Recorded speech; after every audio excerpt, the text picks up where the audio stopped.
जो माननीय नरेंद्र मोदी जी प्रधानमंत्री जी हमारे जो है हमेशा से ही जब से आए हैं वही नारा दिया है, वसुधैव कुटुंबकम, यानी पूरी दुनिया एक परिवार है और एक परिवार के साथ हमें आगे बढ़ना चाहिए।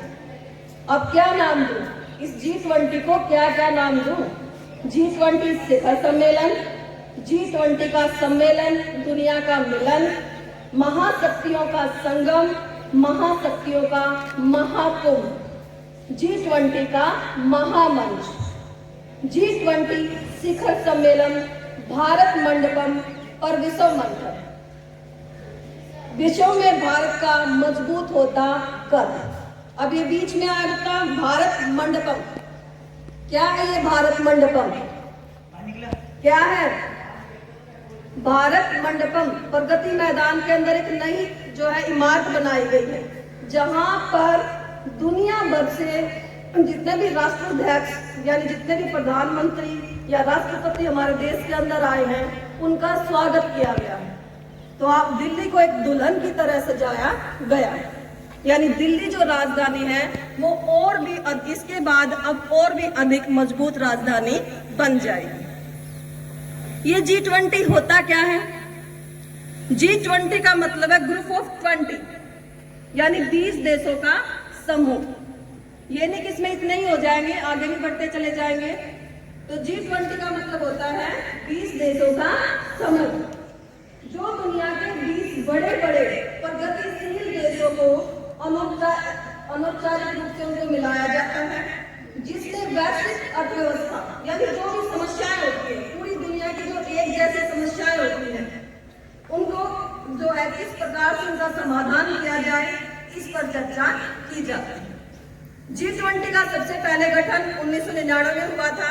शायद कोई वैश्विक कोई समस्या उत्पन्न हुई होगी और तभी लोगों को महसूस हुआ होगा कि हम सबको मिलकर के आगे बढ़ना चाहिए। तो एक सरल तरीके से समझ सकते हैं G20 का, जिस प्रकार से आप गांव के सरपंच होते हैं या मेन जो मुख्य आदमी होते हैं वो मिलकर के गांव की समस्याओं का समाधान करते हैं, उसी प्रकार से पूरे विश्व के जो लोग होते हैं, विश्व के जो राष्ट्राध्यक्ष होते हैं, प्रधानमंत्री होते हैं, तो जब समस्याएं उत्पन्न होती है उनका निवारण करने के लिए इकट्ठे होते हैं, ताकि देश की जो चुनौतियां हैं उनका मिल करके सामना किया जा सके। भारत मंडपम स्वागतम स्वागतम। भारत भाग्य विधाता, भारत भविष्य निर्माता, यानी भारत है वो एक इकोनॉमिक के तरीके से भी या वैसे भी अपना कद वो बढ़ाता, दुनिया में अपना कद बढ़ाता जा रहा है। अब की बार G20 शिखर सम्मेलन की अगवानी यानी कि अध्यक्षता हमारे माननीय प्रधानमंत्री नरेंद्र मोदी जी की अध्यक्षता में हमारे देश भारत ने की है, जिसका मुख्य उद्देश्य one earth, one family, one future, अर्थात एक पृथ्वी, एक परिवार और एक भविष्य, इस शिखर सम्मेलन का सबसे बड़ा उद्देश्य है। क्या क्या बोला मैंने? वन अर्थ, क्या बोला? One earth, one family, one future, यानी एक पृथ्वी, एक परिवार और एक भविष्य। प्रधानमंत्री नरेंद्र मोदी जी ने G20 के आयोजन स्थल भारत मंडपम, अभी मैंने बताया ना भारत मंडपम क्या है, भारत मंडपम में दुनिया भर से आए राष्ट्र प्रमुखों का स्वागत किया। G20 के वसुधैव कुटुंबकम अर्थात पूरा विश्व एक परिवार है, जिसमें सबका साथ, सबका विकास, सबका विश्वास और सबका प्रयास का नारा दिया।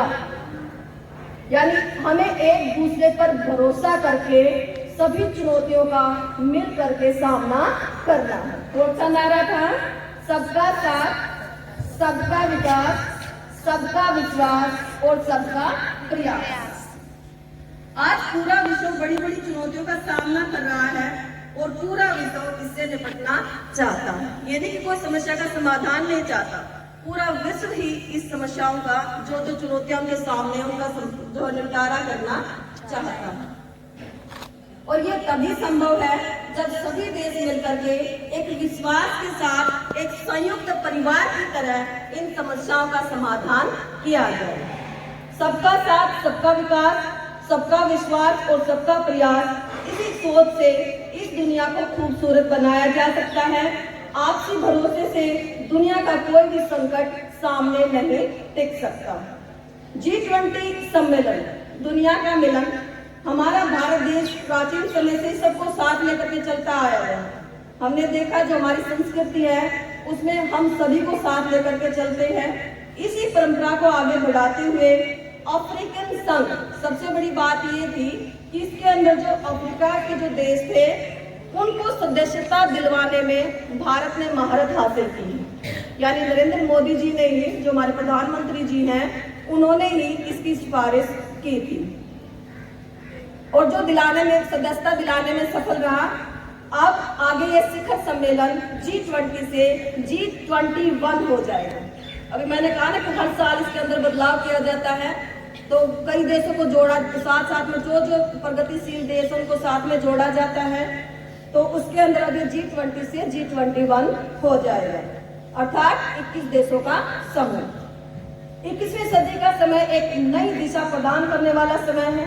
आज हम देख रहे हैं कि चंद्रयान किस प्रकार से जो है चांद पर हमारा झंडा पहुंचा रहा है। भारत देश के लिए यह एक बहुत बड़ी उपलब्धि है। भारत इतने तनाव के बाद, यानी पूरी दुनिया में इतना जो है ग्रह हिंसा छिड़ा हुआ है और इसके अंदर इतनी बड़ी चुनौती के अंदर भी वो सारे देशों को एकजुट कर पाया। एक प्रकार से भारत देश के लिए यह एक बहुत बड़ी उपलब्धि है, जिसमें एक पृथ्वी और एक परिवार और एक भविष्य का सपना पूरा हुआ।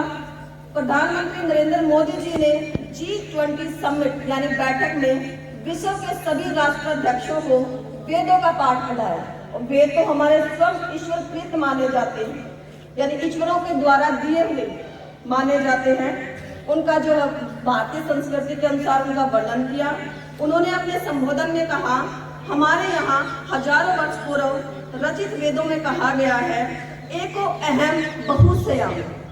संस्कृत की लाइन है, बताइए, एको अहम बहुश्याम है, यानी I am one let me become many.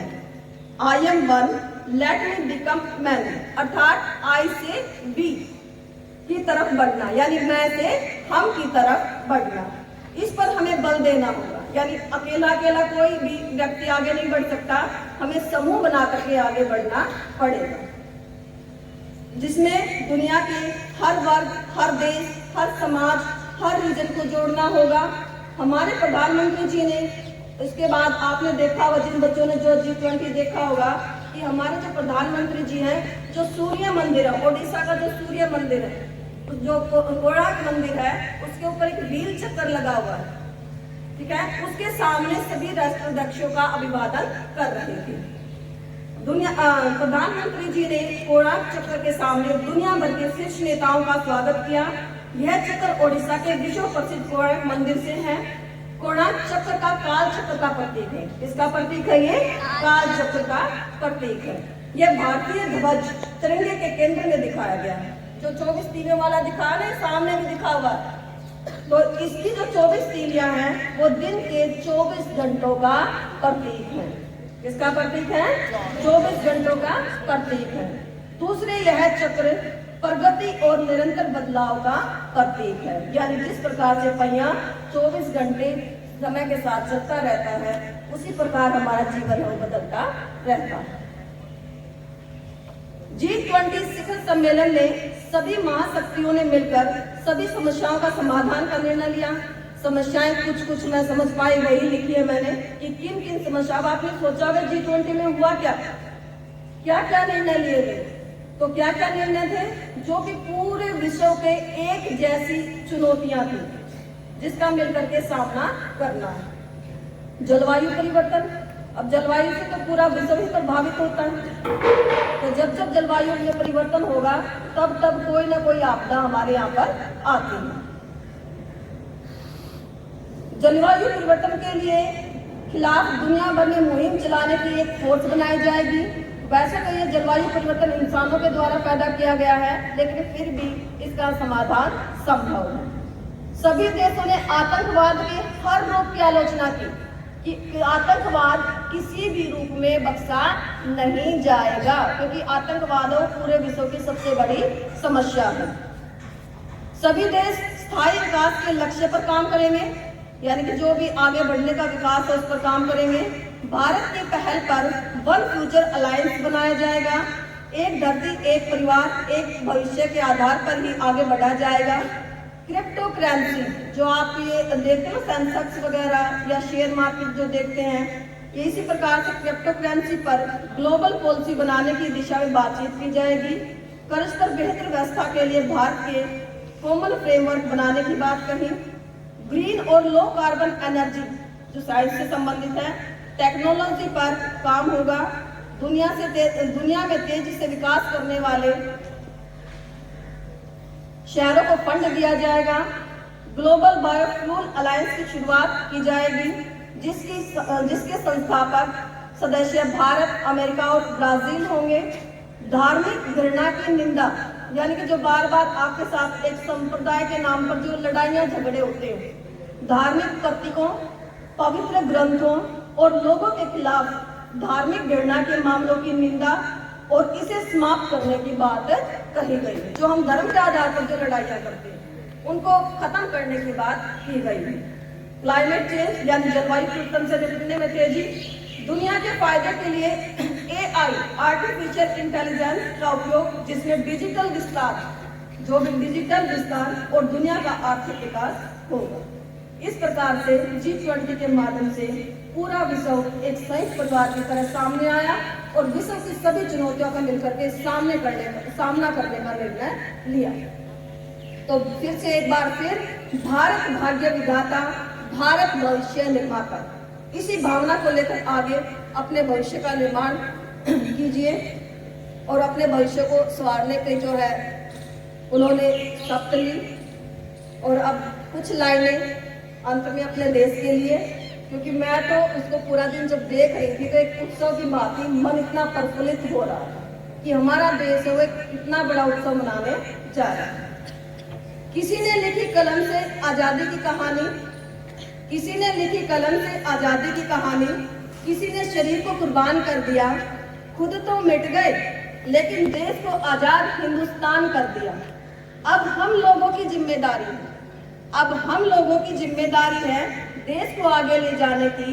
यही लम्हा है, यही लम्हा है नए भारत की नई कहानी आसमां को सुनाने की। यही लम्हा है नए भारत की नई कहानी आसमां को सुनाने की। जय हिंद, जय भारत।